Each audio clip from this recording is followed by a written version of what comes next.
कल हमने ये भी डिस्कस किया कि मनुष्य आत्मा कभी भी जानवर की योनि में नहीं जाती है। लेकिन हमने जो सुना हुआ था कि 84 लाख योनियां भोगकर बड़ी मुश्किल से मनुष्य जीवन मिलता है।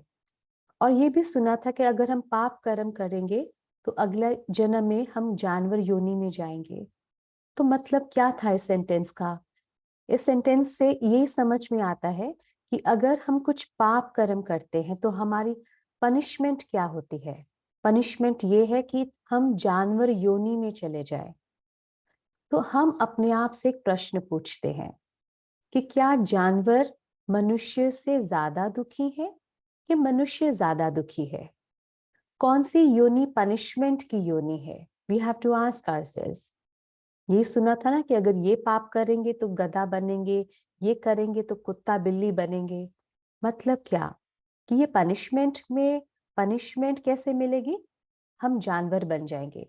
लेकिन क्या जानवर मनुष्य से ज्यादा दुखी है कि मनुष्य ज्यादा दुखी है? तो हमारे सामने एक आंसर आता है अपने आप कि जो आज जानवर जो है वो इतना दुखी नहीं है जितना आज का मनुष्य दुखी है। जानवर को बहुत करके कौन सी प्रॉब्लम्स हो सकती हैं? हाँ हाँ, कोई शरीर की प्रॉब्लम्स हो सकती हैं, खाना नहीं मिलेगा। लेकिन आज का मनुष्य वो कितनी प्रॉब्लम्स के जूझ रहा है ना। उसको मेंटल इश्यूज है, इमोशनल इश्यूज है। उसको अपने बच्चों को पालना है, बड़ा करना है, उनको सेटल करना है, परिवार का बोझ है। फिर उसको कितना डिप्रेशन है, उदासी है, दुख है। सुसाइड करने के थॉट्स तो एक मनुष्य को ही आ सकते हैं। तो इस प्रकार ये सारी चीजें क्या शो कर रही हैं कि मनुष्य ज्यादा दुखी है। इसलिए पनिशमेंट भोगने के लिए उसको किसी जानवर के योनि में नहीं जाना पड़ता। वो मनुष्य जीवन में ही पनिशमेंट भोग लेता है।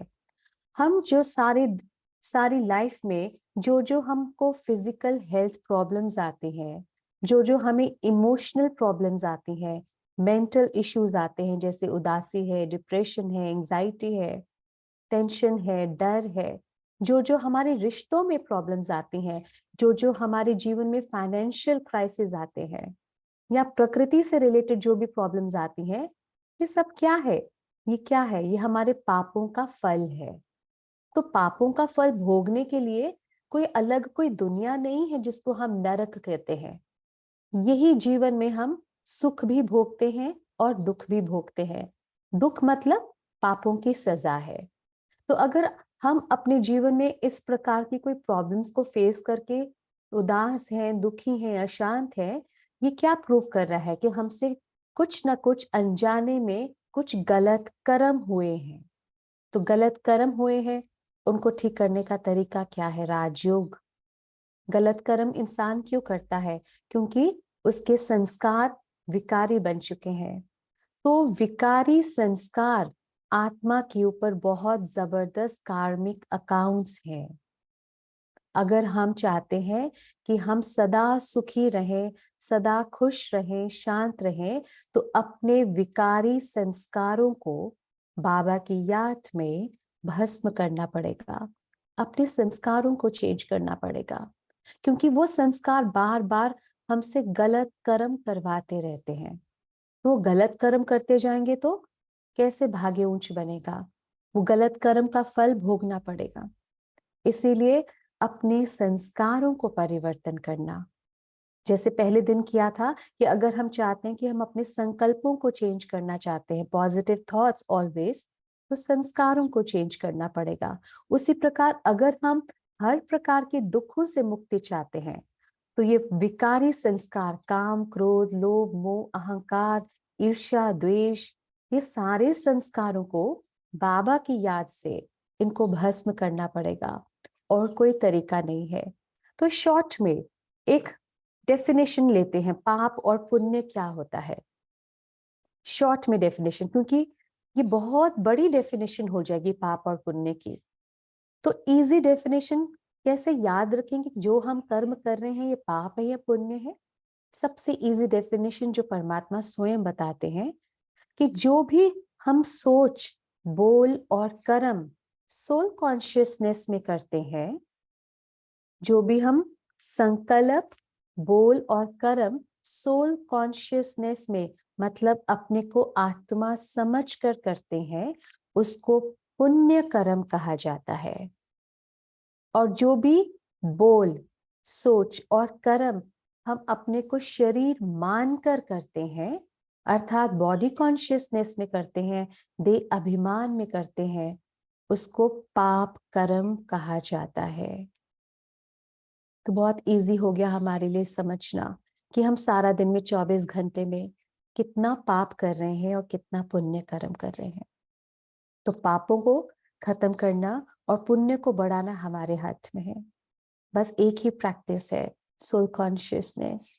आत्मा बन जाओ, आत्मा की कॉन्शियसनेस में रहो, क्योंकि जब हम आत्मा की कॉन्शियसनेस में रहेंगे, ऑटोमेटिकली हमारे मन में कोई नेगेटिव विचार आ ही नहीं सकता।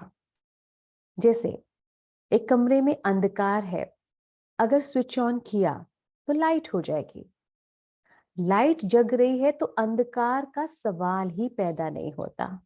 उसी प्रकार ये मैं आत्मा यहाँ जगमगा रही हूं, तो मेरे अंदर अंधकार कहाँ से आया? अंधकार मतलब नेगेटिव थॉट कहाँ से आ सकता है?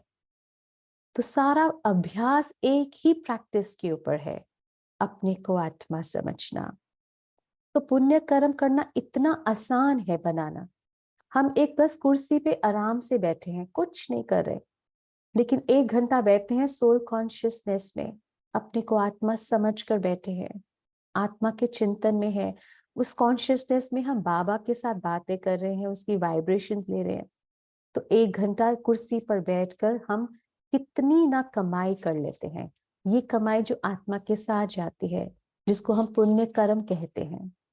हम घर के और काम करें, चाहे बर्तन धो रहे हैं, चाहे झाड़ू कर रहे हैं, चाहे गाड़ी चला रहे हैं, वट एवर, लेकिन कॉन्शियसनेस अगर हम अपने को आत्मा समझकर ये सारे काम करते हैं, तो बर्तन मांजना भी कमाई हो जाती है, पुण्य कर्म में के खाते में चला जाता है। सो ये है तरीका, परमात्मा हमें इजी तरीका सिखा रहे हैं। और अगर हम कोई भी कर्म बॉडी कॉन्शियसनेस में करते हैं, चाहे वो कितना भी महान कर्म क्यों ना हो जाए, सपोज किसी व्यक्ति ने लंगर लगवाया है ना, लंगर में हजारों लोग भोजन खाकर जा रहे हैं, फ्री में लंगर लगवाया जाता है ना इसे, तो लेकिन उस व्यक्ति ने ये कर्म बॉडी कॉन्शियसनेस में किया, मतलब देह अभिमान में। उसके मन में क्या संकल्प आया? मैं लंगर लगा रहा हूं, मैं आ गई यहां पर। कोई सोल कॉन्शियसनेस नहीं है कि मैं आत्मा परमात्मा की याद में, भगवान ने मुझे निमित्त बनाया, इंस्ट्रूमेंट, ये परमात्मा करा रहा है मुझसे, करण करावनहार वो है। इस कॉन्शियसनेस में नहीं किया, लेकिन क्या किया? मैं कर रहा हूं, चाहे वो लाखों का लंगर लगवा दे, लेकिन ये कौन से खाते में जाएगा? क्योंकि इसमें अहंकार बीच में ऐड हो गया, तो ये वो पुण्य कर्म नहीं कहलाया जाएगा, इसमें अहंकार, ईगो आ गई है। तो ये छोटी छोटी बातों पे ध्यान रखना होता है, इसीलिए इसको क्या कहा जाता है? Deep secrets of Karma. Deep secrets, गहरे राज है। कई बार हम सोचते हैं हमने इतना कुछ किया, मैंने ये किया, मैंने वो किया, मैंने इसको धन दिया, इसकी हेल्प की। जब मैं आ गया तो वो पाप जो पुण्य कर्म था ना, वो कैंसिल हो गया। क्योंकि जब मैं कर रहा हूं और मैं किसी को सुना रहा हूं, फिर दूसरे मुझे अप्रिशिएट कर रहे हैं, तो हमने फिर वो फल खा लिया, फिर हमारी महिमा होगी, खत्म हो गया वो फल। लेकिन मैं कौन हूँ? निमित्त हूँ, परमात्मा करा रहा है, मैं आत्मा कर रही हूँ। इस भाव से जब हम कोई भी कर्म करते हैं, वो पुण्य के खाते में जमा हो जाता है। तो इस चीज का हमें ध्यान रखना है, ये ध्यान रखना है, क्योंकि भगवान ईश्वर ही हमें पाप और पुण्य की रियल डेफिनेशन समझा सकते हैं। कोई मनुष्य हमें इसकी रियल डेफिनेशन नहीं समझा सकते। और एक और बात, जब जैसे जब हम कोई भी कर्म करते हैं, कर्म करने का समय जो है वो निश्चित है। कर्म करने का मतलब क्या है? जैसे हमने कोई कर्म किया, बीज बोया, तो फल हमें कब मिलेगा? उसका फल मिलने का टाइम हर कर्म का अलग अलग होता है। एग्जाम्पल, जैसे सपोज मैंने मूली का बीज बोया, मैंने नींबू का बीज बोया, फिर मैंने आम का बीज बोया। अब बीज बोने का समय एक जैसा ही था, इकट्ठे मैंने ये बीज बोए हैं, लेकिन मुझे फल अलग अलग टाइम पर मिलेंगे। मूली का बीज बोया तो मूली का फल मुझे बहुत जल्दी 1-2 महीने में, 3 महीने में मिल सकता है। नींबू का बीज बोया 2-3 साल लग सकते हैं। आम का बीज बोया तो मुझे 10-15 साल लग सकते हैं उसका फल प्राप्त करने के लिए। उसी प्रकार आज हम कोई कर्म करते हैं, मतलब कुछ हमने सोचा या बोला या किया, उसका फल हो सकता है मुझे उसी वक्त, अभी अभी कर्म किया, अभी अभी फल मिल गया। मैंने किसी की हेल्प की, मेरी बहुत महिमा हो गई, उसने भी मुझे कुछ रिटर्न में कर दिया। फिर मैंने, हो सकता है उसका फल मुझे 1 महीने 2 महीने के बाद मिले, हो सकता है उसका फल मुझे साल के बाद मिले, हो सकता है जो कर्म मैंने किया उसका फल मुझे 20-25 साल के बाद मिले, और हो सकता है उसका फल मुझे 100 साल के बाद मिले। अगर वो 100 साल के बाद वो फल मिलेगा, तो मैं आत्मा तो ये शरीर छोड़ चुकी होंगी, और मैं आत्मा किसी और कॉस्ट्यूम में होंगी, अब नेक्स्ट बर्थ में होंगी। अब वहां पर मुझे फल मिल रहा है, कौन से कर्म का? जो कर्म मैंने इस जन्म में किया, लेकिन वो फल मुझे नेक्स्ट बर्थ में मिल रहा है। अब उस नेक्स्ट बर्थ में मुझे कोई भी चीज याद नहीं है कि मैंने कुछ ऐसा किया था। तो वहां पर मुझे जब फल मिलने शुरू हो जाते हैं, फिर मेरे को मन में क्वेश्चंस आने शुरू हो जाते हैं कि मेरे साथ ऐसा क्यों हो रहा है, ये व्यक्ति मुझे क्यों धोखा दे रहा है, मेरे को क्यों असफलता मिलती है। इसके ऑपोजिट भी हो सकता है, कई बार लॉटरी मिल जाती है, कई बार ऐसे लोगों से हमारा मेल मिलाप होता है जो बहुत बहुत हमें सहयोग देते हैं, प्यार देते हैं। ये क्या है? हम कहते हैं this is my good luck. ये गुड लक किसने बनाई? मैंने ही अपने पूर्व जन्म में अपने कर्म से बनाई। और कुछ गलत होता है तो कहते हैं आई एम सो अनलकी, मैं बहुत दुर्भाग्यवान हूं। क्यों कहते हैं ऐसे? क्योंकि हमने ही कुछ ऐसे कर्म किए थे। तो कर्म के ऊपर पूरा ध्यान होना चाहिए। स्पिरिचुअलिटी हमें सिखाती है कर्म के ऊपर पूरा ध्यान। और कर्म के ऊपर ध्यान का मतलब क्या? कि हर सोच, हर बोल और हर एक्शन के ऊपर पूरा ध्यान होना चाहिए। तो ये कुछ कर्मों के ऊपर हमने बात की है। और एक और बहुत इंपॉर्टेंट बात जो कर्मों से रिलेटेड हमको याद रखनी है, वो ये है कि जब हम कई बार इस दुनिया में ऐसी चीजें देख रहे होते हैं, कोई ऐसा व्यक्ति जिसके साथ, जो बहुत अच्छा इंसान है और इतने अच्छे कर्म करता है, परमात्मा को भी याद करता है, कभी झूठ भी नहीं बोलता है, लेकिन उसको जीवन में बहुत ठोकरें खानी पड़ती हैं, असफलता मिलती है, बहुत लोग उसको धिक्कारते हैं, धोखा देते हैं। और कोई ऐसा व्यक्ति जो बहुत अंदर से गलत काम करता है, भ्रष्टाचारी काम करता है, गलत करता है, रिश्वतें लेता है, देता है, वट उल्टे पुल्टे काम करता है, धोखा भी देता है, और लेकिन उसके साथ जीवन में बहुत कुछ अच्छा होता रहता है। हाँ, उसकी जहां वो जाता है उसको बहुत धन संपत्ति मिलती जा रही है, और ऊपर से लोग उसकी बहुत महिमा करते हैं, मान शान पूरा मिल रहा है। फिर हमारे मन में क्या क्वेश्चन उठता है? हमारे मन में उठता है कि आजकल जमाना ही खराब हो चुका है, आजकल अच्छाई का जमाना नहीं रहा, इंसान को बुरा ही होना चाहिए, ऐसे ही उल्टे पुल्टे तरीके से उसको कर्म करना चाहिए, क्योंकि जो अच्छा है तो उसको ठोकरें मिलती है, और जो बुरा है तो उसकी इतनी महिमा होती है। कभी भी गलती से ऐसी मान्यताएं अपने मन में नहीं बनानी है। हम उनका एक जन्म देख रहे हैं दोनों का। जैसे एक एग्जाम्पल है कि हमारे सामने दो स्टूडेंट्स हैं, एक का नाम राम और एक का नाम श्याम। दोनों स्टूडेंट्स एक ही क्लास में पढ़ते हैं, और दोनों का कल फाइनल एग्जाम है। मेरे सामने वो दोनों बच्चे, मैं देख रही हूं उनको, कि एक बच्चा सुबह से लेकर रात तक पढ़ता ही जा रहा है, अपने कमरे से बाहर भी नहीं आया, इतनी कंसंट्रेशन से हार्ड वर्क कर रहा है, पढ़ाई कर रहा है, सोया भी नहीं, खाया भी नहीं उसने। और दूसरा बच्चा, उसने बुक्स भी खोल कर नहीं देखी है, खेल रहा है, कूद रहा है, टीवी देख रहा है, दोस्तों के साथ गप्पे मार रहा है। अब दोनों ने एग्जाम दिया। जब रिजल्ट आया, जो राम था, जो पहला बच्चा जिसने इतनी मेहनत की थी, वो फेल हो गया।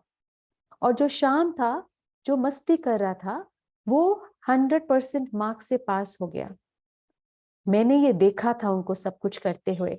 जब रिजल्ट आया तो मेरे मन में क्या संकल्प आएगा कि आजकल जमाना इतना खराब है, सब गलत होता है इस दुनिया में, कुछ भी ठीक नहीं है, ये स्कूल का सिस्टम ही गलत है, सब मिले हुए हैं, सब चीटिंग होती है। ऐसे ऐसे हम कई भाव क्रिएट कर लेते हैं, हम बोलते कितना गलत हुआ ना। लेकिन मैंने एक उन दोनों बच्चों का एक दिन देखा था, बस एक दिन। साल में तो 365 डेज होते हैं। जो पहला बच्चा राम था, वो एक दिन इतना पढ़ा था, लेकिन उसने 364 डेज बुक्स को हाथ भी नहीं लगाया था। और जो श्याम था, जिसने लास्ट डे बिल्कुल टच भी नहीं की बुक्स को, वो 364 डेज उसने पूरी मेहनत की थी। तो ये पूरी हिस्ट्री है ना उन दोनों की। हम हिस्ट्री को नहीं देखते। ऐसे दुनिया में भी हम लोगों की हिस्ट्री नहीं पता है हमको, क्योंकि हमारी जो नजर है, हमारी जो दृष्टि है, वो सिर्फ उनके शरीरों को देख रही है। लेकिन हम भूल जाते हैं वो आत्माएं हैं, और वो कई जन्मों की यात्रा करके आए हैं, कई जन्म लिए हैं उन्होंने। हमें क्या पता वो व्यक्ति जो इस समय इतना अच्छा इंसान है, लेकिन उसको जीवन में ठोकरें और असफलता मिल रही है। अब हमें उनकी पिछली पास्ट हिस्ट्री के बारे में कुछ नहीं पता है। ये उसके पिछले जन्मों के कई कर्मों का हिसाब किताब है। उसके कुछ ऐसे गलत कर्म थे जो उसको आज इस जीवन में कई ठोकरों का सामना करना पड़ता है। लेकिन अभी जो वो कर्म कर रहा है, अच्छे कर्म, श्रेष्ठ कर्म, सच्चाई का रास्ता, ये उसके आज के कर्म उसका कल का भविष्य बना रहे हैं। और जो दूसरा व्यक्ति जो अभी भ्रष्टाचारी है और उसके साथ बहुत कुछ अच्छा हो रहा है, हो सकता है वो आत्मा ने बहुत अच्छे बीज बोए हुए हैं कर्मों के, दान पुण्य किया जो उसको इतना धन मिल रहा है, उसने लोगों को बहुत ज्यादा कुछ सेवा की है जो उसको इतनी मान और शान की प्राप्ति हो रही है। लेकिन आज का वो जो भ्रष्टाचारी कर्म कर रहा है, वो जो गलत कर्म कर रहा है, उसका फल भी उसको मिलना जरूर है। आज का कर्म उसका भविष्य निर्माण करता है। तो कुछ भी गलत नहीं होता इस दुनिया में। आज से एक सेंटेंस को याद रखना है, कुछ भी गलत नहीं होता इस दुनिया में। सब कुछ एक्यूरेट हो रहा है दुनिया में। सबके हिसाब किताब चुकतू हो रहे हैं। हाँ, एक पेरेंट के घर दो बच्चे हैं, बाप एक बच्चे के लिए इतना प्यार करता है, दूसरे को हमेशा धिक्कारता रहता है। हम कहते हैं कितना गलत हो रहा है। हमारी नजर बस एक जन्म को हम देख रहे हैं कि वो बाप और दो बच्चे, लेकिन कुछ भी गलत नहीं हो रहा है, क्योंकि हमको पता है सब कर्मों का हिसाब किताब चुकता हो रहा है। वो आत्मा जो बाप का रोल प्ले कर रही है, उसका उस दूसरे बच्चे के साथ कुछ कर्मों का हिसाब किताब है, जिस कारण वो बार बार, बाप जो आत्मा है वो बार बार उस आत्मा को धिक्कारता रहता है और पहले बच्चे से बहुत प्यार करता है। सारा कुछ हिसाब किताब चुकता हो रहा है। तो जब हम ये कर्मों की गहन गति को समझ जाते हैं, तो हमारे मन में सारे प्रश्नों को फुल स्टॉप लग जाता है, क्वेश्चन मार्क्स खत्म। आश्चर्यजनक, मतलब कहते हैं अरे ऐसा भी होता है क्या इस दुनिया में, सब खत्म हो जाता है। और एक मात्रा, कौन सी मात्रा? फुल स्टॉप, बिंदु। बिंदु, हर बात पर हम बिंदु लगाना सीख जाते हैं। मतलब जो हो रहा है ठीक हो रहा है, हिसाब किताब चुकता हो रहा है, हमको बाबा को याद करना है। तो भगवान का एक बहुत सुंदर स्पिरिचुअल फॉर्मूला आज हम लिख ले और इसको याद रखें। It is the best and most powerful spiritual formula. जैसे मैथमेटिक्स में भी फॉर्मूलाज होते हैं ना, याद होगा आपने जब मैथ्स किया होगा, तो कोई भी फॉर्मूला लगाकर आप बड़ी से बड़ी प्रॉब्लम को सॉल्व कर सकते हैं। तो यहाँ पर परमात्मा हमें एक स्पिरिचुअल मैथमेटिक्स सिखाते हैं। वो क्या सिखाते हैं कि कोई भी प्रॉब्लम हो ना, कोई भी प्रॉब्लम, तो क्या आपको एक फॉर्मूला अप्लाई करना है। और कौन सा formula? Become a point, become a point, remember the point and apply the point. English में बोला, हिंदी में इसका मतलब क्या है? बिकम अ पॉइंट मतलब आत्मा बिंदु बन जाओ। क्या बन जाओ? हम बॉडी कॉन्शियसनेस में होते ना, तभी इतने मन में क्वेश्चंस आ रहे होते हैं। आत्मा, इस कॉन्शियसनेस में आ जाओ। आत्मा क्या है? बिंदु है। Become a dot, remember the dot. भगवान शिव बाबा भी बिंदु है, उसको याद करो। उसको याद करके उससे शक्ति लेकर हर सीन में, जो ड्रामा का ये सीन चल रहे हैं, इस सीन में लाइफ का जो सीन्स चल रहे हैं, हर सीन में क्या लगाते जाओ? डॉट लगाते जाओ, फुल स्टॉप लगाते जाओ, बिंदु लगाते जाओ। क्योंकि जो भी हो रहा है, कर्मों का हिसाब किताब चुप तो हो रहा है, नो क्वेश्चंस।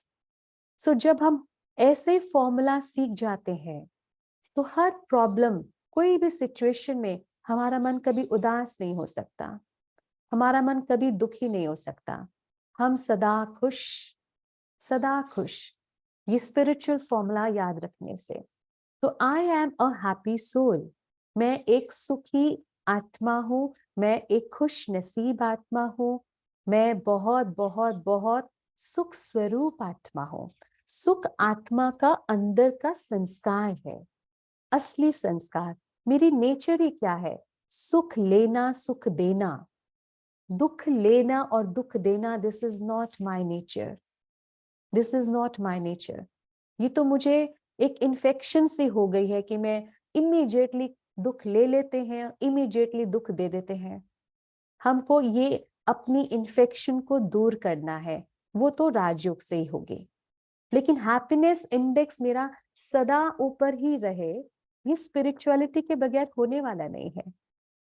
जब तक हम अपने को आत्मा नहीं समझेंगे और जब तक हम परमात्मा के साथ अपना कनेक्शन नहीं जोड़ेंगे, हम कभी भी परमानेंट वो सुख का एक्सपीरियंस कर नहीं पाएंगे। तो कुछ बिलीव्स हैं जिससे हम अपने हैप्पीनेस इंडेक्स को हमेशा आगे, मतलब एक लेवल पर, ऊंचे लेवल पर बनाकर रख सकते हैं। ये बिलीव्स हमको याद रखने हैं हमेशा। कुछ 4-5 बिलीव्स हैं, इनको रोज रिवाइज करो। एक तो ये फॉर्मूला, जो स्पिरिचुअल फॉर्मूला बाबा ने बताया, इसको रिवाइज करना है। और एक इसको याद करना है, कौन सा? ये जो हम 5 बिलीव्स अभी आपके साथ शेयर करते हैं। पहला बिलीव हैप्पीनेस के ऊपर, कि happiness is a journey, it is not a destination. Happiness मतलब खुशी क्या है?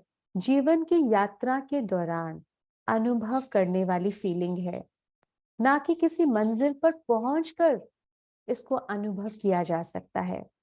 खुशी मेरी कोई मंजिल नहीं है जिसको मैंने प्राप्त करना है। लेकिन हम क्या करते हैं?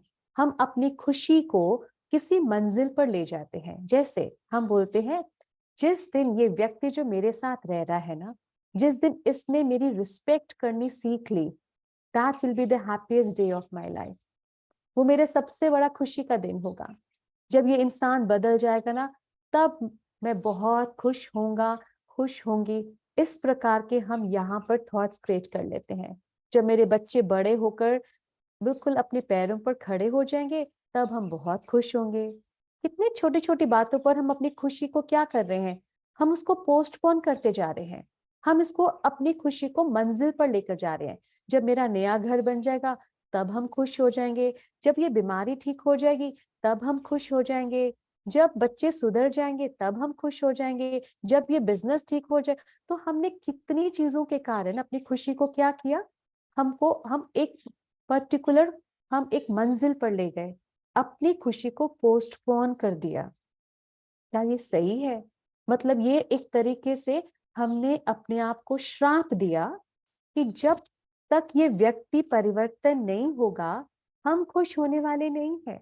हम ऐसे ही उदास कलपते रहेंगे, और चाहे वो व्यक्ति सारी उम्र परिवर्तन ना हो। तो इनडायरेक्टली हमने अपने आप को क्या श्राप दिया कि हम सारी उम्र ऐसे ही दुखी, अशांत और कलपते रहेंगे। तो क्या करना चाहिए? अपने आप को एक नई बात सुनानी है आज से, कि खुशी जीवन की यात्रा है, ना कि खुशी किसी मंजिल पर अनुभव करने वाली फीलिंग है। इसको पोस्टपोन नहीं करना है कि ये होगा तो खुश होंगे, वो होगा तो खुश होंगे। नहीं, मुझे खुश रहना है। सुबह से लेकर रात तक, नेक्स्ट डे तक 24 घंटे की हम रोज यात्रा करते हैं। मुझे 24 घंटे की यात्रा कैसे करनी है? खुशी से। खुश रहकर करनी है। ऐसे नहीं कि जब मेरे घर में सारे मेरे हिसाब से चलेंगे तो हम खुश होंगे, जब सभी मेरा कहना मानेंगे तो खुश होंगे। तो आपने अपनी खुशी क्या कर दी, खुद ही उसकी चाबी को गवा दिया। So we have to change our beliefs. दूसरा बिलीफ, कई बार हम इतने दुखी हो जाते हैं किसी बात को लेकर, हम कहते हैं हमारा मूड बड़ा खराब है आज, हमारे पास कोई ना है आज, हमें अपने पर 2 दिन 3 दिन छोड़ दो, हमें ऐसे रहने दो। मतलब क्या, वो खुश, कोई प्रॉब्लम आई उसके बारे में सोच सोच कर वो बात हुई, उसको वो बात खत्म भी होगी, बात चलेगी, लेकिन हमने बात को पकड़ के रखा है। और उसको हम कितना पकड़ के सोच सोच कर अपना कितने दिन ऐसे बिता देते हैं। Happiness is now, it is not tomorrow. याद रखना है, अभी अभी मुझे खुश रहना है। कोई यहाँ पर जो कोई उदास बैठा हो किसी बात के कारण, तो अपने आप से बात करो, मुझे अभी अभी खुश रहना है। अरे हम करोड़ों से या अरबों से भी ज्यादा लकी हैं। हमारा शरीर स्वस्थ है, सबसे बड़ी बात है। और सबसे बड़ी बात, हमारी मन बुद्धि सही रास्ते पर है। करोड़ों में से कोई आत्माएं ही होती हैं जो ऐसे बैठकर परमात्मा के ज्ञान को सुनती हैं। तो हम कितना ना थैंकफुल हो जाएं उस ईश्वर का। ठीक है, छोटी छोटी प्रॉब्लम्स तो हर एक की लाइफ में होती हैं, अगर वो प्रॉब्लम भी ना होती तो फिर तो हम कभी भी ईश्वर को कभी याद नहीं करते। तो उसको भी पॉजिटिवली लेना चाहिए। So remember the belief, happiness is now, it is not tomorrow. And the third one, सबसे बड़ी बात हैप्पीनेस के बारे में, happiness is what I am, it is not what I have. मतलब खुशी क्या है, जो मैं हूं, ना कि जो मेरे पास है। मैं कौन हूं? मैं एक चमकता सितारा, पॉइंट ऑफ लाइट। मैं परमात्मा की संतान। मैं बहुत शक्तिशाली, बहुत ब्यूटीफुल, विशेष आत्मा हूं। भगवान ने मुझे, हर आत्मा को विशेषता गिफ्ट दी है। हर आत्मा के पास कोई ना कोई विशेषता है। इसलिए कहा जाता है हर आत्मा यूनिक है। किसी भी आत्मा का किसी आत्मा के साथ कभी कोई कंपैरिजन नहीं हो सकता। हम अपना कंपैरिजन औरों के साथ करते ही रहते हैं, अपनी वैल्यू को खत्म करते हैं जब हम कंपैरिजन करते हैं। हम आत्माएं यूनिक है, परमात्मा के मास्टरपीस हैं। इस बात को याद रखना है हमेशा। जब हम ऐसा चिंतन करते हैं तो कितनी ना खुशी नहीं होती है हमें। मैं बहुत, happiness is what I am, it is not what I have. लेकिन आज की दुनिया में लोगों ने खुशी को किसके ऊपर डिपेंडेंट कर दिया, कि जितना धन उतनी खुशी, जितना मटेरियल पोजेशन उतनी खुशी, जितने घर, जितनी गाड़ियां, जितना स्टेटस, जितनी ऊपर पोजीशन, उतनी खुशी। We have to ask ourselves, क्या धन, क्या ये सारी चीजें हमें खुशी देती हैं? अपने अपने अंतर मन से पूछना चाहिए, क्या धन कभी खुशी दे सकता है? अगर धन खुशी देता ना, तो जितने भी अमीर लोग हैं दुनिया में, उनको कभी डिप्रेशन नहीं होना चाहिए था। लेकिन आपको बता दे, डिप्रेशन अमीरों में ज्यादा हो रहा है। कारण क्या है? धन तो बहुत है उनके पास, कितना मटेरियल पोजीशन है, क्या नहीं है उनके पास, फिर भी वो इतने डिप्रेस्ड है। इसका मतलब प्रूफ क्या हुआ? धन खुशी नहीं देता है। तो फिर धन के पीछे सारी दुनिया क्यों भाग रही है? क्योंकि उनको पता ही नहीं है। वो सोचते धन खुशी देता है। उनको समझना है, धन हमें कंफर्ट देता है। कंफर्ट मतलब आराम देता है। आराम मतलब मटेरियल पोजेशंस हम खरीदते हैं, धन से हमने बड़ा घर खरीद लिया, बहुत अच्छा बेड बना दिया, उसके ऊपर बहुत महंगा गद्दा रख दिया, वहां बैठ लेटते हैं तो बहुत आराम से हम लेट कर सो जाते हैं, तो शरीर को आराम मिल जाएगा। What about my mind? उसी गद्दे पर, जो 1 लाख का गद्दे पर हम सो रहे हैं, एक दिन हम इतने अपसेट हैं, उदास हैं, कि उसी गद्दे पर हमें सारी रात नींद भी नहीं आई है। क्यों? किसी कारण, किसी ने कुछ कह दिया, उस कारण से हम दुखी हैं। तो गद्दा देता ना खुशी? ये मटेरियल पोजेशंस जो होते हैं या धन है, ये नॉन लिविंग चीजें हमें कैसे खुशी दे सकती है? इस बात को याद रखना है, ये सारी चीजें हमें सिर्फ और सिर्फ आराम देती है। ठीक है, हर इंसान को आराम चाहिए, लेकिन हमने क्या एक बिलीफ बना लिया, जितना धन उतनी खुशी। नहीं, इसको चेंज करना है।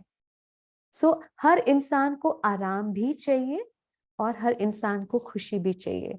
तो 50% आराम और 50% खुशी।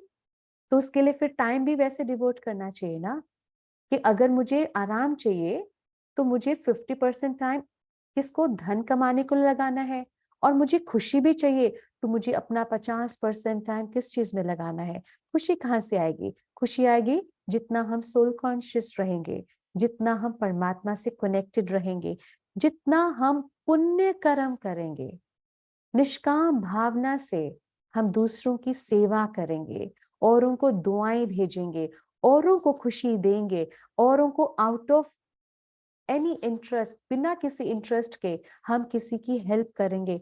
ये है खुशी कमाने के तरीके। तो परमात्मा कहते हैं ये तो हम करते नहीं, और हम सारा टाइम धन कमाने में लगा देते हैं। और फिर हम क्या कहते हैं, घर में तो सब कुछ है, सारा कुछ मटेरियल पोजीशन सब कुछ आ गया, गाड़ी आ गई, बंगला आ गया, एवरीथिंग वी हैव, लेकिन खुशी तो नहीं आई। मन क्यों खाली खाली है, मन क्यों उदास है? क्योंकि हमने खुशी कमाई नहीं है, हमने सिर्फ धन कमाया है। सो याद रखना है, happiness is what I am, it is not what I have. Right? So spirituality हमें बैलेंस करना सिखाती है। हम परिवार में रहते हैं तो धन तो जरूरी है, लेकिन साथ साथ खुशी भी जरूरी है। तो धन कमाने के लिए उतना टाइम दे, लेकिन खुशी कमाने के लिए भी टाइम देना है। अंतर्मुखता में जाना है, स्पिरिचुअलिटी को फॉलो करना है। और फिर एक और belief, happiness is happiness is my choice, it is not dependent. मैंने खुश रहने का निर्णय ले लिया है, इट इज माय डिसीजन। चौथा belief, happiness is a decision, it is not dependent. मेरी खुशी का रिमोट कंट्रोल सिर्फ मेरे पास होना चाहिए, मेरी खुशी का रिमोट कंट्रोल किसी और के पास नहीं होना चाहिए। हमने अपनी खुशी का रिमोट कंट्रोल सबको दे दिया, और वो क्या करते हैं, बस बटन दबाया और हम नाच रहे हैं, बटन दबाया और हम बिल्कुल दुखी उदास रो रहे हैं। तो हम कठपुतली का जीवन जी रहे हैं फिर तो, क्योंकि हमने अपनी खुशी का रिमोट कंट्रोल औरों को दे दिया। किसी ने कुछ कह दिया, किसी ने कुछ बोल दिया, ठीक है, अब वो बोलकर चला गया, हम वेट करते रहते सारा दिन, उदास दुखी। एक सॉरी का मैसेज ही वहां से आ जाए, फोन पर बार बार चेक करते रहते हैं, शायद उसको फील हो गया होगा, लेकिन सारा दिन तो उसको फील हुआ नहीं, और हम सारा दिन उदास। हम क्या कर रहे हैं, अपनी खुशी का रिमोट कंट्रोल हमने उस व्यक्ति को दे दिया है, कि वो बस एक मैसेज करेगा ना तो हम खुश हो जाएंगे। ये कौन सा जीवन जी रहे हैं फिर? कठपुतली का जीवन। अपनी खुशी का रिमोट कंट्रोल अपने पास होना चाहिए। हम कौन है? दाता के बच्चे, दाता। हम दूसरों को देते हैं, हम लेने वाले नहीं हैं, लेकिन हम क्या करते हैं, भिखारी बन जाते हैं। एक कटोरा हाथ में पकड़कर भीख मांगते ना, जैसे भिखारी, ऐसे हम भीख मांग रहे होते हैं दूसरों से, प्लीज हमें रिस्पेक्ट दो, प्लीज हमें प्यार से बात करो, आप प्यार से बात करोगे तो हम खुश हो जाएंगे। तो ऐसा जीवन हम जी रहे हैं। तो अपनी आइडेंटिटी को पहचान कर, अपनी शक्ति को पहचान कर उसको एक्टिवेट करें हम। तो हैप्पीनेस इज अ डिसीजन, मतलब मैंने खुश रहने का निर्णय ले लिया है। क्यों ना खुश रहे हम हैं कौन? हम हैं ही खुश नसीब आत्मा, विशेष परमात्मा के यूनिक मास्टरपीस हैं, और परमात्मा हमारा पिता है। इससे बड़ी खुशी की बात और क्या हो सकती है? एंड लास्ट बिलीफ खुशी के बारे में, हैप्पीनेस अगर हम एक्सपीरियंस करना चाहते हैं जीवन में, तो हमको क्या करना है, हमको पहले खुशी देनी होती है दूसरों को। लेकिन हम एक्सपेक्ट करके बैठ जाते हैं, ये रिश्ता है, अब देखते हैं ये क्या हमारे लिए करते हैं, पहले देखते हैं। तो दे लेने के भाव से तो हम कभी खुश नहीं होने वाले, कभी खुश नहीं मिलेगी, कभी प्रसन्नचित नहीं होंगे। हमेशा देना है, देना है। आपको अगर कभी आपको अनुभव हो, जब आप किसी गरीब को खाना खिलाते हो, कपड़ा देते हो, और वो आपको कितनी दुआएं देता है, कितनी खुशी होती है। क्या मिला आपको उसको खिलाकर? दुआएं, ये ब्लेसिंग्स। तो देना बिना किसी भाव के, हाँ, तो उससे बहुत खुशी मिलती है। रिश्तों में भी यही फॉर्मूला अप्लाई होता है। रिश्तों में हमें सबको देना है पहले, फिर बाद में हम अपने आप जब देंगे ऑटोमेटिकली मिलता है। कर्मों का ये हिसाब किताब है। तो मैं एक खुश नसीब आत्मा हूं। आज का होमवर्क है प्रैक्टिस। मैं एक खुश नसीब आत्मा हूं, बहुत सुखी आत्मा हूं। ये प्रैक्टिस करनी है हमको आज सारा दिन। और वो पांचों बिलीव्स हमको याद करने हैं। बहुत हेल्प मिलती है पांचों बिलीव्स। इनको इतना अच्छी तरीके से पहले किसी नोटबुक में लिखो, इसको क्रैम कर लो, लर्न कर लो। जब भी मन उदास हो अपने आप को ये पांचों बिलीव सुना दो। अब इमीडिएटली आपकी हैप्पीनेस इंडेक्स में फर्क पड़ जाएगा। उदासी 100% होगी, लेकिन जब अपनी बातें ही अपने आप से काउंसलिंग करोगे या बातें सुनाओगे अपने मन को, तो आपकी उदासी 100% से 70% पर तो आ ही जाएगी। फिर थोड़ी देर बाद फिर से सुनाओ।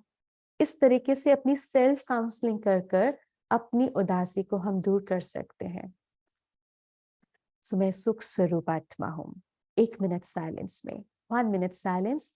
और फिर हम थोड़ा सा आज इंट्रोडक्शन लेंगे समय के चैप्टर के ऊपर। थोड़ा सा इंट्रोडक्शन, 1 मिनट साइलेंस। सब बातों से डिटैच, ध्यान को मस्तक के बीच में लाएंगे और बहुत सुंदर संकल्प करते हैं अपने बारे में। I am a happy soul. मैं खुश नसीब आत्मा हूं। मैं बहुत भाग्यशाली आत्मा हूं। मैं भाग्य का सितारा मस्तक में चमक रही हूं।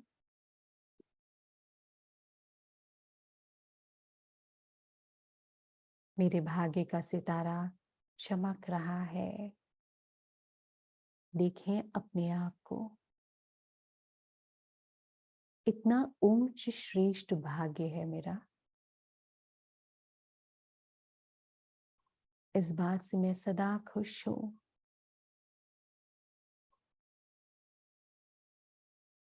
मुझे ऊंच भाग्य बनाने की विधि आ गई है और मेरे सारे प्रश्नों का उत्तर मुझे मिल गया है।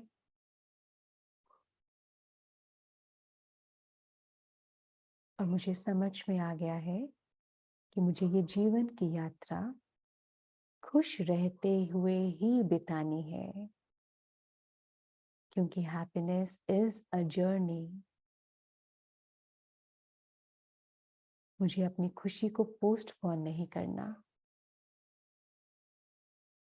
मैंने खुश रहने का निर्णय ले लिया है और मेरी खुशी का रिमोट कंट्रोल मेरे पास है। मैं सदा खुश।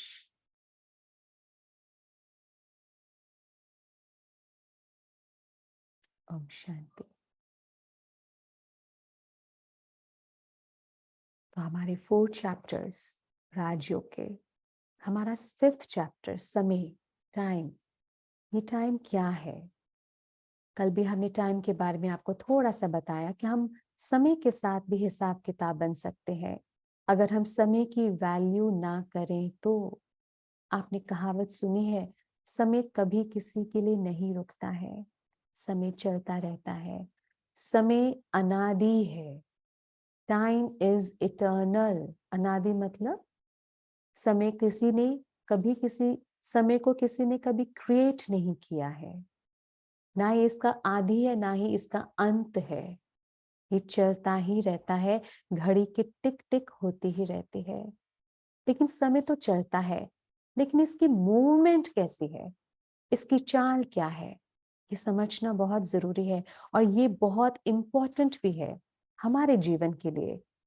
तभी हम अपने जीवन को परिवर्तन कर सकते हैं, जब हम समय को पहचान लेते हैं।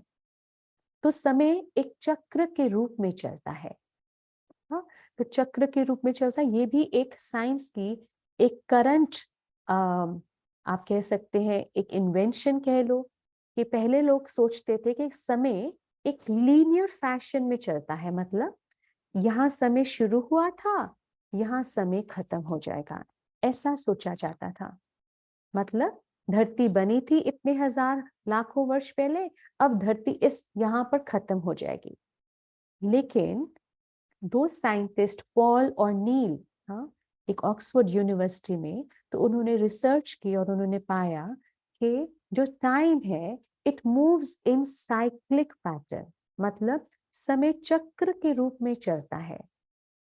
ये लीनियर फैशन में नहीं चलता, मतलब स्ट्रेट लाइन में नहीं चलता, लेकिन चक्र के रूप में समय चलता है। वो कैसे? जैसे सबसे छोटा चक्र कौन सा है? 24 घंटे का चक्र।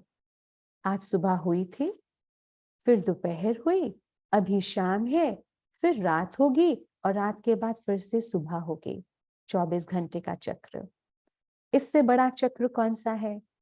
जिसको हम कहते हैं पूर्णमासी अमावस्या, पूर्णमासी, full moon, no moon. 28 days का साइकिल होता है ये। 28 दिन के बाद रिपीट हो रहा है। 28 दिन के बाद पूर्णमासी आती है। ये चक्र है समय का। फिर उससे बड़ा चक्र कौन सा है? जिसको हम कहते हैं साल का चक्र, 365 दिन का चक्र, जिसमें सारी ऋतुएं आ जाती हैं। गर्मी, वर्षा, पतझड़, सर्दी, बसंत, फिर से गर्मी। रिपीट होता है। चक्र मतलब रिपीट हो रहा है। हर 365 डेज के बाद ये रिपीट हो रहा है।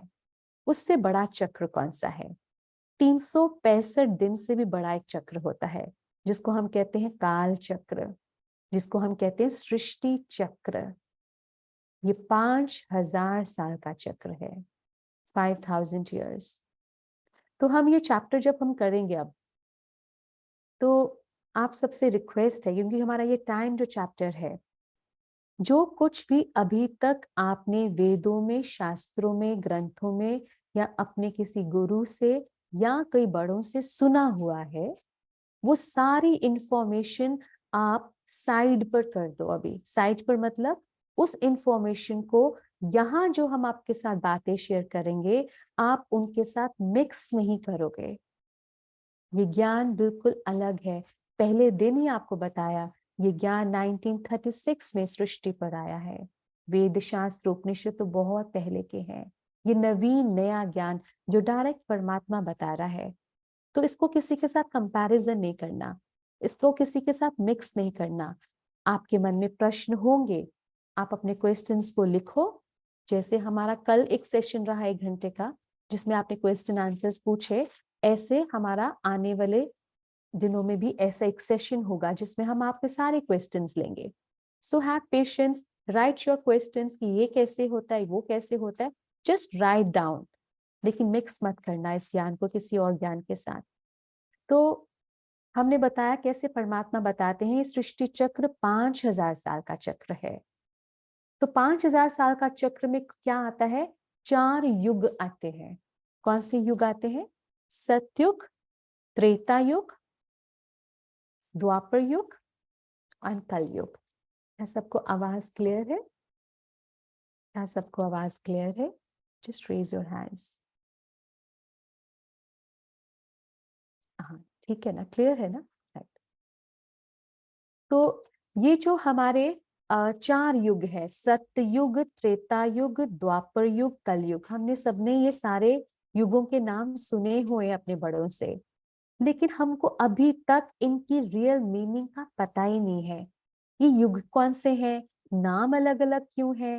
लेकिन अब क्योंकि जब हम अपनी पहचान ले लेते हैं, मैं कौन हूँ, आत्मा हूँ, तो मैं इन युगों की रियल मीनिंग्स को भी हम समझ सकेंगे। अब आप सबको पता है हम सब कौन है। हम पहले अपने को शरीर मानकर बैठे हुए थे, लेकिन हम कौन है? हम आत्माएं हैं। ठीक है, हम सभी आत्माएं पहले कहाँ पर थी? इस सृष्टि रंग, ये जो मंच है, ये बहुत बड़ा स्टेज है। इस सृष्टि रूपी मंच पर आने से पहले मैं आत्मा कहाँ थी? तो हम सबको पता कि मैं आत्मा कहाँ थी? मैं आत्मा परम धाम में थी। मेरे रहने का असली घर मेरा कौन सा है? जो घर मेरे पिता का घर है, वो ही मेरा घर है ना? सबको पता है हम परम धाम में रहते थे, चमकते सितारे। और जब हम वहां थे तो हमारी बैटरी कितनी थी? 100% बैटरी चार्ज थी हमारी। जिसको हम हिंदी में क्या बोलते हैं, हम प्योर थे, पवित्र। पवित्र किसको बोला जाता है? वो आत्मा जिसकी बैटरी फुल चार्ज है। ठीक है, तो हम प्योर थे, हमारी बैटरी फुल चार्ज थी। तो जब मैं आत्मा इस सृष्टि पर आती हूँ, शुरू शुरू में जब ये सृष्टि का चक्र शुरू होता है, तो मैं आत्मा जब सृष्टि पर आती हूँ, मेरी बैटरी 100% है, तो मैं एकदम पवित्र हूँ, क्योंकि मैं आत्मा 100% प्योर हूँ। और ये सृष्टि की शुरुआत है, उस समय प्रकृति भी बहुत पवित्र है, प्योर है, जिस प्रकृति का मेरा शरीर बनता है। तो मैं आत्मा भी पवित्र और मेरा शरीर भी पवित्र। उस समय को कहा जाता है सतयुग, गोल्डन एज, सत्यता का युग। समझना है ध्यान से, जो स्टोरीज आपने सुनी है ना, वो थोड़ी साइड पर, अब सत्य के रियल मीनिंग पर हम समझ रहे हैं। सत्ययुग कौन सा टाइम था? वो टाइम था जब आत्मा 100% प्योर थी और उसका शरीर भी 100% प्योर प्रकृति का बना हुआ था। और वो दुनिया थी जहां कंप्लीट हैप्पीनेस थी, सत्यता थी वहां पर। क्या सत्यता थी? कि हम कौन है, मैं आत्मा हूं, ये सबसे बड़ी सत्यता है। तो जब सतयुग में हम थे, तो हम सोल कॉन्शियस थे। अभी हम सीख रहे हैं ना सोल कॉन्शियस कैसे बनना है। अभी हमको 1 मिनट में सोल कॉन्शियस में रहना कितना मुश्किल लगता है, लेकिन सतयुग में जब हम थे, हम नेचुरली सोल कॉन्शियस थे, कोई मेहनत नहीं करनी पड़ती थी, क्योंकि हमारी बैटरी फुल चार्ज थी। मैं आत्मा हूं, यह हमें नेचुरल याद रहता था। और वो टाइम सतयुग, उस समय हम देव आत्मा कहलाए जाते थे। देव आत्मा कौन होती है? वो आत्मा जिसमें दिव्यता है, प्योरिटी है, दैवी गुण है। देवता भी तो मनुष्य ही थे ना, वो कोई जानवर थोड़ी ना थे, या कोई और कुछ थोड़ी ना थे, मनुष्य थे। लेकिन वो मनुष्य जिनकी बैटरी फुल चार्ज थी। तो हम ध्यान से समझ रहे हैं सत्य का मतलब क्या है। अब एक विजुलाइज करो, एक ऐसी दुनिया जहां 5 तत्व एकदम पवित्र, और मैं आत्मा पवित्र, शरीर एकदम पवित्र, जैसे देवी देवताओं के शरीर दिखाए जाते हैं मंदिरों में, कितने सुंदर होते हैं उनके शरीर, बार बार देखने का मन करता है ना, क्योंकि वो पवित्रता का प्रतीक है। उनके अंदर कोई भी विकार नहीं होते थे, देवी देवताओं के अंदर, ना काम, ना क्रोध, ना लोभ, ना मोह, ना अहंकार, निर्विकारी आत्माएं, इसलिए देव आत्माएं कहा जाता था। तो सतयुग वो दुनिया है। तो ये है सृष्टि की सुबह। आपने देखा ना सुबह का टाइम कितना अच्छा होता है, फ्रेश एकदम, कोई पोल्यूशन नहीं। जब हम सुबह उठते हैं तो एकदम फ्रेश होते हैं। जैसे फोन होता है, सारी रात हम चार्ज करते तो सुबह उठते फोन की बैटरी कितनी होती है? 100%। ऐसे सृष्टि की सुबह मतलब सतयुग, जब मैं आत्मा की बैटरी फुल चार्ज थी। समय बीता, टाइम चलता रहता है, टिक टिक होती रहती है। तो जैसे थोड़ा सा समय बीतता है, मैं आत्मा साइकिल में आ गई हूँ। कौन से साइकिल में? डेथ और बर्थ में। मतलब एक शरीर छोड़ रही हूँ, दूसरा लेती हूँ। तो जिससे क्या होता है कि आत्मा की बैटरी थोड़ी थोड़ी सी कम होनी शुरू हो जाती है। जैसे ही आत्मा की बैटरी थोड़ी सी कम हो जाती, जैसे 100 से, बस आपको समझाने के लिए ये हम फिगर्स ले रहे हैं, लेकिन ये अगेन, ये फिगर्स कोई एक्चुअल वैल्यू नहीं है, सिर्फ समझाने के लिए, बस आपको बताने के लिए। इमेजिन करो कि थोड़ी सी बैटरी कम हो गई आत्मा की, 95%, 90%, 85, 80%। तो जैसे बैटरी थोड़ी सी कम हुई, युग चेंज हो गया। सतयुग के बाद कौन सा युग आ गया? त्रेता युग आ गया, जिसको हम सिल्वर एज कहते हैं। सिल्वर एज, वहां पर बैटरी थोड़ी सी कम है, 100% नहीं है, बिलो 80 कह सकते हैं, 85, 80, just a hypothetical figure to explain you. तो 1250 वर्ष बीतते हैं, तो सतयुग चलता है, और उसके बाद बैटरी थोड़ी सी कम होने से युग चेंज हो गया। त्रेता युग आ गया।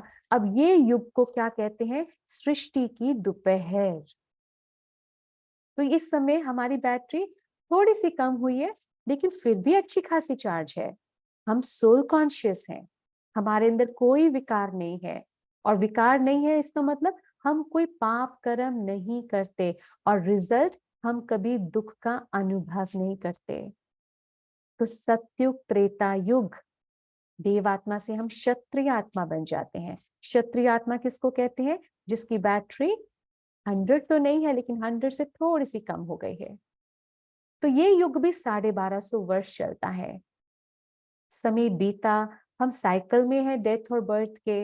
हमारी बैटरी धीरे धीरे और कम हो रही है। जैसे बैटरी और कम हो गई, कह सकते हैं 75 से बिलो होनी शुरू हो गई, 60 तक पहुंची, तो युग चेंज हो गया। युग कौन सा आ गया? द्वापर युग, जिसको हम इंग्लिश में कहते हैं कॉपर एज। सबसे पहले गोल्डन एज, सिल्वर एज, फिर कॉपर एज। अब ये कॉपर एज, जिसको हम द्वापर युग कहते हैं, यहाँ पर थोड़ी सी प्रॉब्लम शुरू हो जाती है। आत्मा की बैटरी ज्यादा डाउन होने से क्या हो जाता है? आत्मा धीरे धीरे सोल कॉन्शियस से बॉडी कॉन्शियसनेस में आ रही है। मतलब वो अपने को शरीर मानना शुरू हो जाती है। इसलिए इस युग का नाम है द्वापर युग।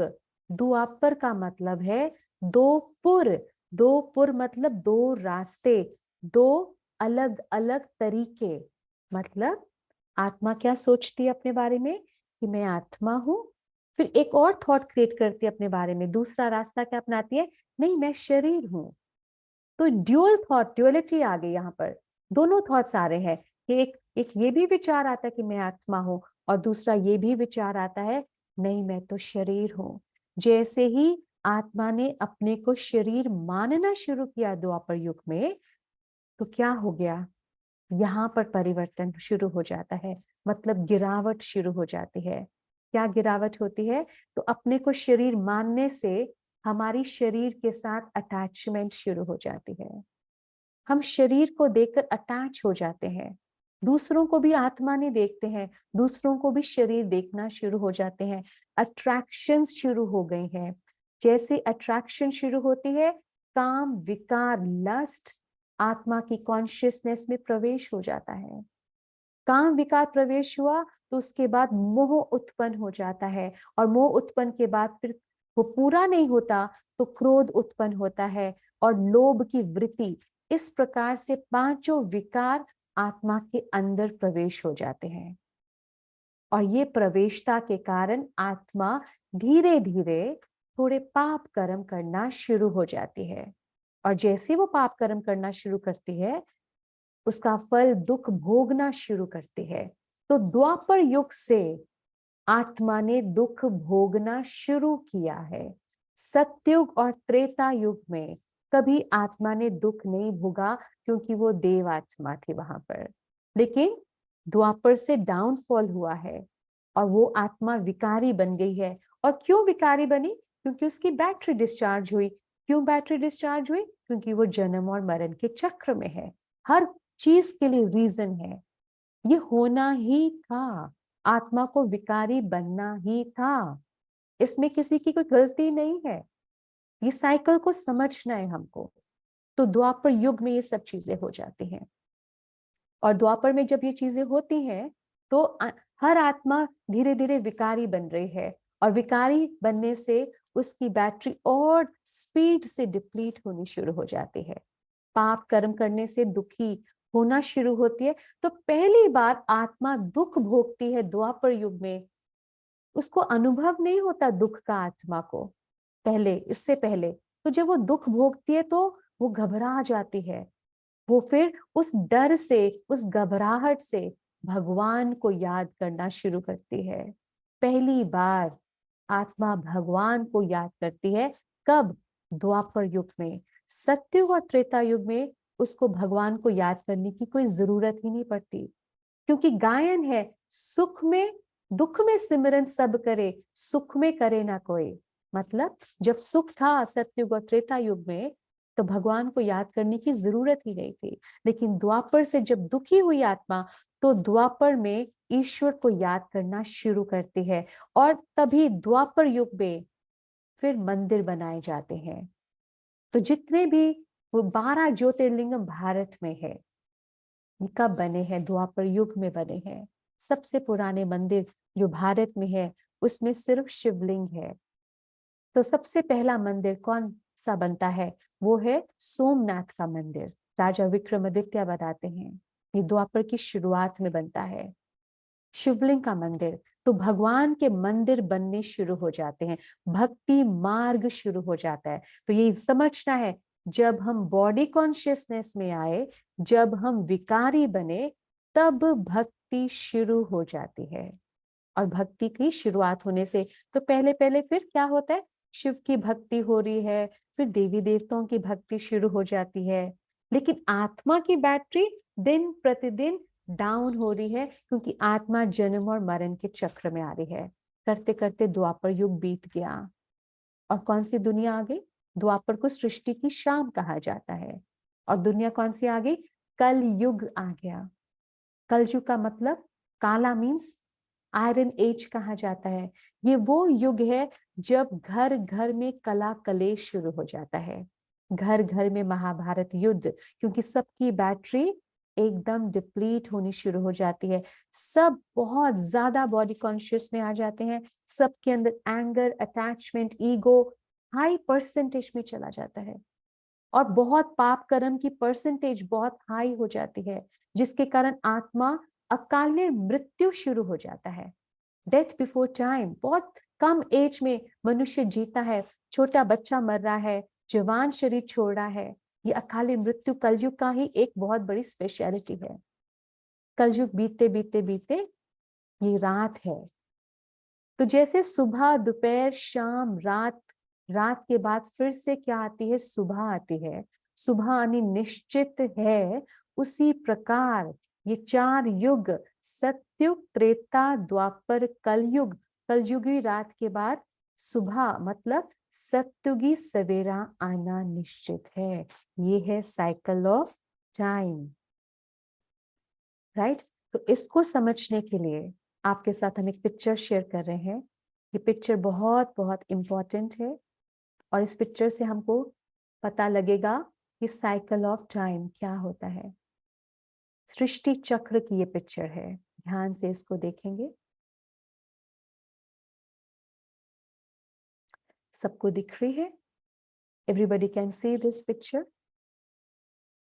कौन सा साइन बना हुआ है यहाँ पर? स्वास्तिका। स्वास्तिका, किसी को इसका आध्यात्मिक रहस्य नहीं पता है। हम लोग स्वास्तिका को बहुत शुभ मानते हैं, और जब भी हमारा कोई शुभ कार्य होता है तो हम इसको लिखते हैं, इसको बनाते हैं। हाँ, बुक्स में भी इसको बनाया जाता है, पूजा की थाली में भी बनाया जाता है, लोग इसको अपने घर में टांगते भी हैं। लेकिन मीनिंग नहीं मालूम हमको इसका। ये 4 हिस्से दिखाए गए हैं स्वास्तिका में। ये क्या दिखाया है? ये आत्मा की स्टेज दिखाई है, ये सृष्टि चक्र दिखाया है। ये 5000 साल का जो चक्र है, जिसमें 4 युग आते हैं। हर युग की अवधि 1250 वर्ष है, 1250 ईयर्स। सतयुग 1250 वर्ष, त्रेता 1250 वर्ष, द्वापर 1250 वर्ष, और कल युग 1250 वर्ष। स्वास्तिका स्वयं की स्थिति का प्रतीक है। ये 5000 साल के चक्र में मुझ आत्मा की स्थिति कैसे रही? तो सबसे पहले आप देख रहे हो, ध्यान से देखो, सतयुग जिसको गोल्डन कलर में दिखाया। अब आप मेरा हाथ देखो, स्वास्तिका की डायरेक्शन कैसे दिखाई गई है? सतयुग में ऐसे हाथ दिखाया है ना, ऐसा। ये हाथ, ऐसा हाथ किसका होता है? देवताओं का। देवताएं ब्लेसिंग्स देते हैं। देवता मतलब क्या? वो आत्मा जो देती है। क्या देती है? सुख देती है, शांति देती है, प्यार देती है, शक्ति देती है। लेती नहीं है लेकिन देती है, क्योंकि वो खुद, उसकी बैटरी 100% चार्ज है। तो स्वास्थ्य का मतलब सत्युग में ऐसी डायरेक्शन है, मतलब हम आत्मा यहाँ पर फुली चार्ज थी और हम देव आत्माएं थे। फिर धीरे धीरे 1250 वर्ष बीते, आत्मा की बैटरी थोड़ी सी कम हुई, त्रेता युग आ गया, तो ये देखो हाथ कैसा हो गया, डाउन है, लेकिन हाँ ऐसा नहीं है, मांगने वाला नहीं है, डाउन है, लेकिन फिर भी अच्छी खासी बैटरी है, मांगते नहीं है इस टाइम पर। फिर धीरे धीरे 1250 वर्ष बीते और कौन सा युग आ गया, द्वापर युग। अब द्वापर युग में ये डायरेक्शन देखो, स्वास्तिका की डायरेक्शन कैसी है, ऐसा हाथ किसका होता है, मांगने वाले का। अब द्वापर में मुझ आत्मा की बैटरी कितनी रह जाती, आधी रह जाती है, आधे हम खाली हो जाते हैं। जब हम आधे खाली हो जाते ना, तो हम मांगना शुरू कर देते हैं एक दूसरे से कि आप मुझे रिस्पेक्ट दो, आप मुझे प्यार करो, आप मुझे शांति दो। हम भगवान से मांगते हैं, हम एक दूसरे से मांगते हैं। ये द्वापर युग की हम आत्माओं की स्टेज है।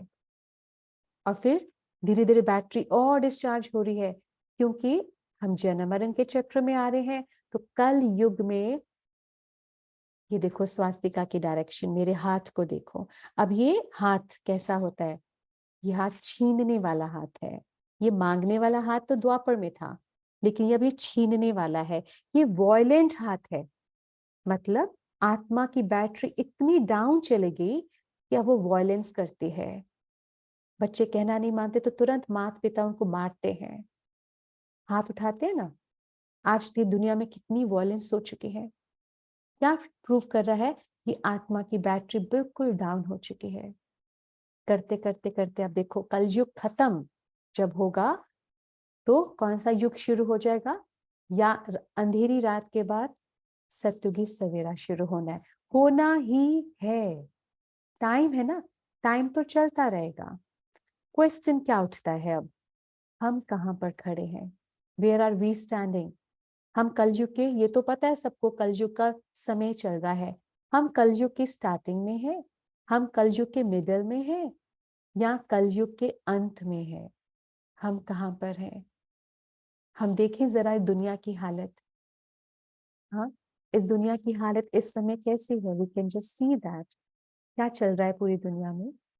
तो इस समय घर घर में महाभारत युद्ध है। घर के कहाँ एक जॉइंट फैमिली सिस्टम होता था, बड़े प्यार से सभी रहते थे, वहां से न्यूक्लियर फैमिली शुरू हो गया। हाँ, 6-7 मेंबर रह गए, वहां से भी फैमिलीज ब्रेक होती गई, डाइवोर्स केसेस सबसे हाईएस्ट हैं दुनिया में इस समय, और सिंगल पेरेंट फैमिली रह जाती है। फिर वहां से भी क्या शुरू हो गया कि शादी का सिस्टम ही भारत से निकल रहा है, लिविंग इन रिलेशंस में आ गए हैं हम, क्योंकि हम एक आत्मा के साथ भी हम लीगली बाउंड नहीं हो सकते, हमको वो भारीपन लगता है। जब मर्जी रिश्ता छोड़ दो, जब मर्जी रिश्ता बना लो। ये सब चीजें क्या प्रूव कर रही हैं कि आत्मा की बैटरी बहुत बहुत बहुत लो चली गई है, बहुत नीचे चली गई है। कितनी जा सकती है आत्मा की बैटरी लो, जब वो आत्मा क्या से क्या नहीं कर सकती। हम देख रहे हैं ना आज इंसान कितना गिर सकता है अपनी स्थिति से, अपनी वैल्यूज को कितना कॉम्प्रोमाइज कर सकता है अपने वैल्यूज के साथ।